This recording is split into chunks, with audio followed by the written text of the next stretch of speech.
लेकिन एफआईआर में मेन तत्व तो आना ही चाहिए जो एफआईआर के 5 का है, कब, कहां, किसने, क्यों, कैसे।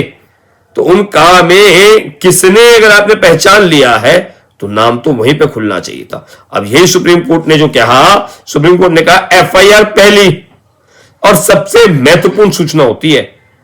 अगर नाम पता था तो उसका ना होना घातक है। ऑनरेबल सुप्रीम कोर्ट ने कहा अगर आपको नाम पता था तो उसका एफआईआर में ना लिखाया जाना घातक है आपके लिए। पीडब्ल्यू पत्नी ने क्या कहा इस मामले में? पत्नी ने कहा पहले 2 नकाबपोश, बाद में 4 दिन बाद नकाब गिर गया, आवाज से पहचाना, अभियुक्त गोविंद मांडवी था।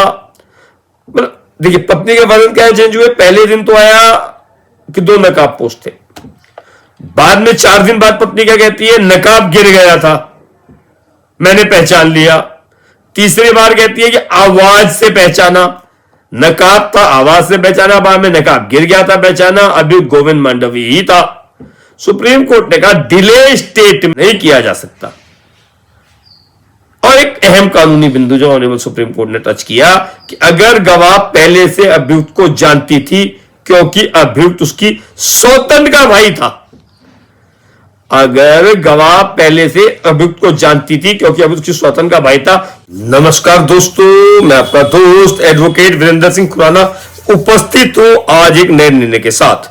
आज हम बात करेंगे सुप्रीम कोर्ट के एक बहुत महत्वपूर्ण फैसले की। उससे पहले भाई आपसे निवेदन, यदि अभी तक आपने हमारे इस चैनल को सब्सक्राइब नहीं किया है तो सब्सक्राइब कर दें। यदि आप चैनल में पहली बार है तो भी सब्सक्राइब कर दें, और यदि आपको हमारा प्रयास अच्छा लग रहा है तो उसको लाइक करें, शेयर करें, और यदि कहीं कोई कमी दिख रही हो तो आप जरूर हमको बताएं कि इसमें एक कमी है। उसको हम सुधारने के लिए, आपकी समालोचना के लिए हम हमेशा तैयार हैं। आपके अनुसार ही हम चैनल को सही करने के लिए भी तैयार हैं।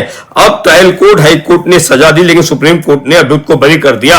इस फैसले पर हम चर्चा करेंगे, आखिर क्यों, कहां चूक हुई और यह फैसला हमें क्रिमिनल लॉ में क्या सिखाता है, इस पर चर्चा करेंगे। तो चलिए शुरू करते हैं।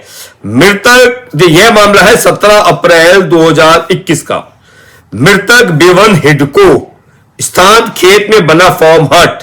एफआईआर दर्ज हुई 18 अप्रैल 2021 को। आरोप जो था इंडियन पिनल कोड का धारा 302, सपठित धारा 34 और 460, यानी कि आईपीसी 302, 34 और 460 के साथ यह जो मामला दर्ज हुआ, एफआईआर दर्ज हुई। शिकायतकर्ता थे मृतक के पिता हीरालाल हिडको, लेकिन ध्यान देने वाली बात यह है कि वे आई विटनेस नहीं थे। यानी कि जो मृतक के पिता थे हीरालाल हिडको, वह आई विटनेस नहीं थे। पूरी कहानी उन्हें बताई गई, उन्होंने पूरी कहानी बताई थी। मृतक की पत्नी सुखमयी हिडको PW2 ने उन्हें पूरी कहानी बताई। किसको बताई पूरी कहानी? मृतक के पिता को PW2 जो बन के रहा इस मुकदमे में मृतक की पत्नी ने बताई, सुखमयी हिडको ने। अब जो एफआईआर में सबसे बड़ी कमी थी, एफआईआर में लिखा क्या गया? देखिए महत्वपूर्ण बात क्या है कि एफआईआर में क्या लिखा जाना चाहिए और क्या लिखा गया। एफआईआर में लिखा गया 2 अज्ञात नकाबपोश व्यक्ति आए और हत्या कर दी। यानी कि 2 अज्ञात व्यक्ति, नकाबपोश व्यक्ति आए और हत्या कर दी। यहां एक बहुत बड़ा सवाल खड़ा होता है। अगर पत्नी ने हमलावर को पहचान लिया था तो एफआईआर में नाम क्यों नहीं?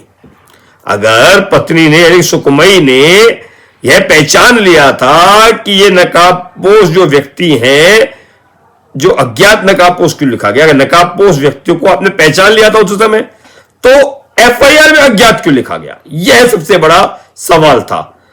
अब सुप्रीम कोर्ट ने इस विषय पे जो कहा वह बड़ा महत्वपूर्ण है। सुप्रीम कोर्ट ने कहा, देखिए सबसे पहला ये तो प्रश्न है कि अगर आपने पहचान लिया मौके पर, अगर आपने पहचान लिया कि यह जो व्यक्ति हैं फला फला व्यक्ति है जिनको आपने एक्यूज बनाने का प्रयास किया कि यह इन लोगों ने हत्या की है, जो नकाबपोश था, अज्ञात क्यों लिखा है? आपकी एफआईआर, देखिए एफआईआर क्या होती है? प्रथम सूचना रिपोर्ट। जैसे ही आप कोई घटना बता रहे हैं तो प्रथम सूचना रिपोर्ट होती है। अब आफ्टर थॉट नहीं होना चाहिए ना, उसमें कुछ आना चाहिए।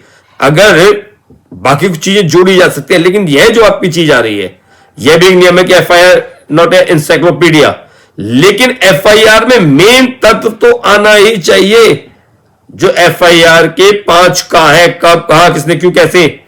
तो उन का में किसने अगर आपने पहचान लिया है तो नाम तो वहीं पे खुलना चाहिए था। अब यही सुप्रीम कोर्ट ने जो कहा, सुप्रीम कोर्ट ने कहा एफआईआर पहली और सबसे महत्वपूर्ण सूचना होती है। अगर नाम पता था तो उसका ना होना घातक है। ऑनरेबल सुप्रीम कोर्ट ने कहा अगर आपको नाम पता था तो उसका एफआईआर में ना लिखाया जाना घातक है आपके लिए। पीडब्ल्यू पत्नी ने क्या कहा इस मामले में? पत्नी ने कहा पहले 2 नकाबपोश, बाद में 4 दिन बाद नकाब गिर गया, आवाज से पहचाना, अभियुक्त गोविंद मांडवी था। मतलब देखिए पत्नी के वजन क्या चेंज हुए? पहले दिन तो आया कि 2 नकाबपोश थे, बाद में 4 दिन बाद पत्नी क्या कहती है? नकाब गिर गया था, मैंने पहचान लिया। तीसरी बार कहती है कि आवाज से पहचाना, नकाब था आवाज से पहचाना, बाद में नकाब गिर गया था पहचाना, अभी गोविंद मांडवी ही था। सुप्रीम कोर्ट ने कहा delay statement plus improvements unreliable evidence, यानी कि डिलेड स्टेटमेंट जो आपका आ रहा है प्लस उसमें इंप्रूवमेंट्स जो आ रहे हैं वो आपकी रिलायबिलिटी खत्म कर रहा है, आपकी विश्वसनीयता खत्म कर रहा है, आपकी एविडेंस की जो रिलायबिलिटी है वो खत्म हो रही है, आप विश्वसनीय नहीं रह गए। अनरिलायबल एविडेंस को सुप्रीम कोर्ट ने माना। इतना ही नहीं, बीमारी का कोई मेडिकल सबूत नहीं, पहले पूरी घटना बताई, नाम नहीं बताया, यह अस्वाभाविक है, ये अव्यवहारिक है, प्रैक्टिकल नहीं है। पहले पूरी घटना बताई, नाम नहीं बताया, बाबा नाम लेकर आ गया। तो यह जो ऑनरेबल सुप्रीम कोर्ट ने कहा ये कहीं ना कहीं यह पूरी की पूरी जो स्टोरी है वह आपकी सही नहीं है, इस पर विश्वास नहीं किया जा सकता। और एक अहम कानूनी बिंदु जो ऑनरेबल सुप्रीम कोर्ट ने टच किया कि अगर गवाह पहले से अभियुक्त को जानती थी क्योंकि अभियुक्त उसकी सौतन का भाई था, अगर गवाह पहले से अभियुक्त को जानती थी क्योंकि अभियुक्त उसकी सौतन का भाई था तो फिर टीआईपी कराने की जरूरत थी क्यों? सुप्रीम कोर्ट का कहना था नॉन एक्यूज की जो परेड होती है ना उसका कोई महत्व नहीं होता। नॉन एक्यूज परेड किस बात की? फिर पहचान शिनाख्त क्यों करा रहे हैं आप? अगर आप उसको पहले से जानते थे, पहचान भी लिया आपने, तो नॉन एक्यूज्ड की शिनाख्त कराने की, शिनाख्त परेड कराने की कोई आवश्यकता नहीं। इससे प्रोसिक्यूशन की कहानी और कमजोर पड़ गई। भाई अननोन हुआ तभी तो आप कराएंगे उसको। अगर आप उसको जान रहे हैं तो टीआईपी की भी आवश्यकता नहीं है, और आपने कराई है, इससे प्रोसिक्यूशन की कहानी कमजोर हो गई। अब प्रोसिक्यूशन ने क्या कहा? प्रोसिक्यूशन ने कहा दूसरी शादी थी, पारिवारिक झगड़े थे, पंचायत में धमकी दी गई। सुप्रीम कोर्ट ने माना मोटिव तो हो सकता है, भाई दूसरी शादी हो सकती है, पारिवारिक झगड़े हो सकते हैं, पंचायत में धमकी हो सकती है, आपका मोटिव तो हो सकता है, लेकिन मोटिव एलोन कन्विक्शन नहीं करा सकता। मोटिव एलोन कन्विक्शन का आधार नहीं हो सकता। आपका उद्देश्य तो हो सकता है, लेकिन एकमात्र उद्देश्य से आप किसी को सजा नहीं कर सकते, उसका बेस नहीं बन सकता, आधार नहीं हो सकता, जब तक और चीजें ना जुड़े। जब आई विटनेस ही अनरिलायबल हो, अविश्वसनीय हो आई विटनेस ही, तो एफआईआर अपने आप में कमजोर हो जाती है। साइंटिफिक एविडेंस इनकंक्लूसिव हो, यह ऑनरेबल सुप्रीम कोर्ट ने कहा। और अब रिकवरी और एफएसएल रिपोर्ट क्यों फेल हुई, इसको भी देखना बड़ा इंपॉर्टेंट है।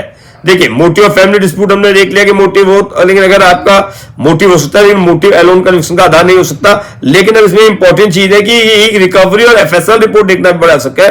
तो रिकवरी और एफएसएल रिपोर्ट क्यों फेल हुई? रिकवरी में कुल्हाड़ी, कपड़े, जूते, एफएसएल रिपोर्ट ह्यूमन ब्लड मिला, ब्लड ग्रुप मैच नहीं हुआ।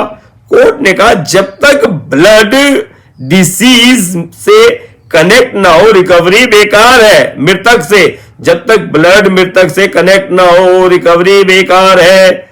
और सुप्रीम कोर्ट का जो फाइनल कंक्लूजन इसमें आया, सुप्रीम कोर्ट ने साफ कहा कि एफआईआर में नाम ना होना फैटल है, बिल्कुल अपने घातक है।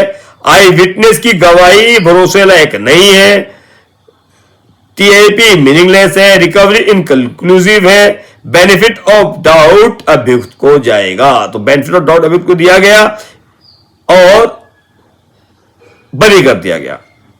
अब देखिए इस फैसले से हमें क्या सीख मिलती है। एफआईआर में सही और पूरी जानकारी जरूरी है। जो 5 का है ना, कब, कहां, क्यों, किसने, कैसे, एफआईआर के 5 का के तत्व हैं वे पूरे होने चाहिए। एफआईआर में सही और पूरी जानकारी जरूरी है। आई विटनेस का बयान कंसिस्टेंट होना चाहिए। डिले और इंप्रूवमेंट्स प्रोसिक्यूशन को कमजोर करते हैं। इंप्रूवमेंट जब आपके बाहर आते हैं तो प्रोसिक्यूशन स्टोरी को ही कमजोर करते हैं। क्रिमिनल लॉ में शक से नहीं सबूत से सजा मिलती है। जो क्रिमिनल लॉ है उससे एकमात्र शक से नहीं सबूत से सजा होती है। अगर आपको ये हमारा वीडियो अच्छा लगा तो आप हमारे चैनल को लाइक करें, शेयर करें, सब्सक्राइब करें। हम लोग इसी प्रकार से वीडियो लेकर आते रहते हैं। और अंत में चलते चलते इसका साइटेशन बताना जरूरी है कि आपकी स्क्रीन पर भी इसका साइटेशन जो है वो आ गया है। इसका साइटेशन देखिए, ऑनेबल सुप्रीम कोर्ट का ये जजमेंट है in the Supreme Court of India का। और जो इसमें मेन आप देखिए in the Supreme Court of India reportable judgement है criminal appellant jurisdiction arising out of SLP number है जो 13533 of 2025 Govind Mandavi versus state of Chhattisgarh. और इसका भी वो भी लगा देंगे आपके लिए, हम जो QR कोड को भी लगा देते हैं। और इसके जो जज है जस्टिस विक्रम नाथ और जस्टिस संदीप मेहता जी की पीठ का जजमेंट है। दिसंबर 8 2025 का जजमेंट है।